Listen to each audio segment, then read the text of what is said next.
Ada jenis hewan yang kata Gus Baha akan datangkan hal tidak baik. Akibat buruk itu tidak cuma ke kita, bahkan juga anak kandungan kita sendiri akan turut menerima resikonya. Karenanya kita perlu sadar apa kita masih memelihara hewan yang diartikan ini atau mungkin tidak. Yang diartikan di sini bukan hewan anjing atau babi, tetapi hewan ini mestilah kita jauhi, kata Gus Baha. Lalu hewan apa yang diartikan di sini? Simak videonya sampai selesai supaya mendapatkan jawaban lebih jelas. Semua makhluk hidup dan makhluk yang lain melengkapinya sudah dibuat oleh Allah Subhanahu wa Ta'ala. Tidak cuma manusia, makhluk hidup lain ialah jin, malaikat, tumbuhan, dan hewan. Baik tanaman dan hewan ialah dua makhluk yang dibuat berdampingan dengan kehidupan manusia. Keduanya bahkan juga kerap diatur untuk keperluan manusia supaya bisa bertahan hidup. Umumnya tumbuhan dan hewan ini dimakan supaya kita punya energi cukup buat jalankan kegiatan setiap hari.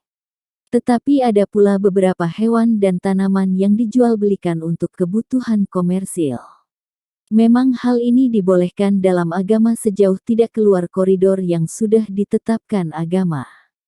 Dalam penglihatan Gus Baha, ada banyak jenis orang yang suka memelihara hewan.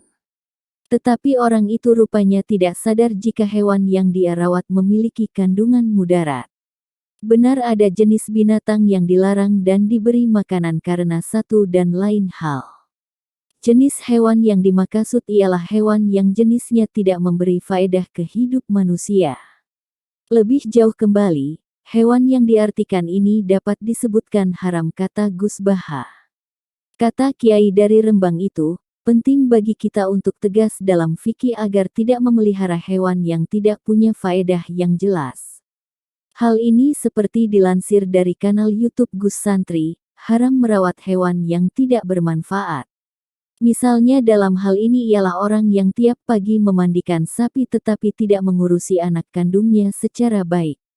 Bahkan juga ada orang yang selalu bersihkan burung perkutut piaraan tetapi anaknya benar-benar tidak diurusi.